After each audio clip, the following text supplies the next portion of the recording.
এগুলো তো ডাবের কোটার মানে তো সব যেগুলো মাটি নিয়ে ঢাকা বিশ্ববিদ্যালয়ের ছাত্র চা খাইবো, একটা মুড়ি খাইবো, একটা সিগারেট খাইবো, আমরা এটা বিক্রি করে আমাদেরকে এডিও সুদে শেষ করে দিছে। দোকানগুলো ভাড়া মনে করেন আপনার হেডা মাছ আপনি দিচ্ছেন, আমার হেডা মাছ আমি দিচ্ছি।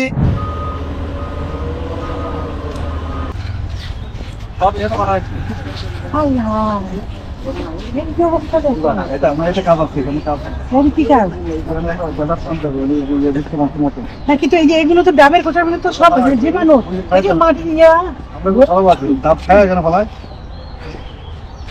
তো একদিন দুদিনের না, এটা তো মনে হচ্ছে অনেক দিন দীর্ঘদিনের। সেটারও একটা বিষয় আছে।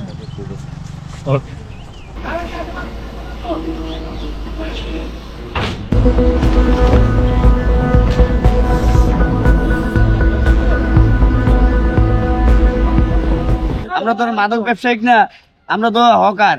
ব্যবসা করে খাই, দুই বেলা ভাত ঠিক মতন খাইতে পারি না, এক বেলা খাই, আরেক বেলা না খাই দেয়, কোন রকম ভাবে চলি। ঢাকা বিশ্ববিদ্যালয়ের ছাত্র চা খাইবো, একটা মুড়ি খাইবো, একটা সিগারেট খাইবো, আমরা এটা বিক্রি করে আমাদেরকে এডিও সুদে শেষ করে দিছে। এলএমই সার্টিফাইড বিশ্ব সেরা কপারে তৈরি ওয়ালটন কেবলস, যা আপনার স্থাপনাকে রাখবে সব সময় নিরাপদ। দোকানগুলো ভাড়া মনে করেন আপনার হেডা মাছ আপনি দিচ্ছেন, আমার হেডা মাছ আমি দিচ্ছি।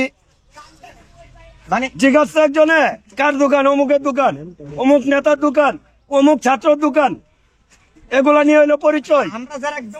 ছাত্রদের দোকান আছে এখানে ভিতরে, এখানে কোনো দোকান নাই, কি সিগারেট যা আছে সব ওদিকে, এদিকে কোনো না। এখানে যে মাদকের একটা অভিযোগ আছে। দাদা মাদকের ব্যাপারটা বলতে পারলাম না, বলে কেন বলতে পারলাম না, আপনারা ধরে নিচ্ছেন, নিয়ে 3 দিন পরে ছেড়ে দিচ্ছেন বা নগদের টাকা গায়ে ছেড়ে দিচ্ছেন। আর নাইলে অগো সাহস ছিল না এটার ভিতরে এত কিছু করবে। এই মাঠের ভিতরে 27 বছর কোন পুলিশের দ্বারা আমার কোনো লালকালি দাগ নাই, কোনো মামলা নাই, একদিন পুলিশে ধরে আমাকে নিতে পারে নাই। কেন? আমি কোনো অবৈধর ভিতরে নাই, 4 দোকান করছি, ভাত খাইছি। এখন কোথায় যাবো পরে আল্লাহ পাক জানে কোথায় যেতে পারি। মাত্র ছাড়বই না দোকান না করলেও। 2 দিন পরে পরে আমাদের পেটে লাত্তি, মালচুর ভাঙ্গা, লুটপাট, এটি চলবে না দাদা।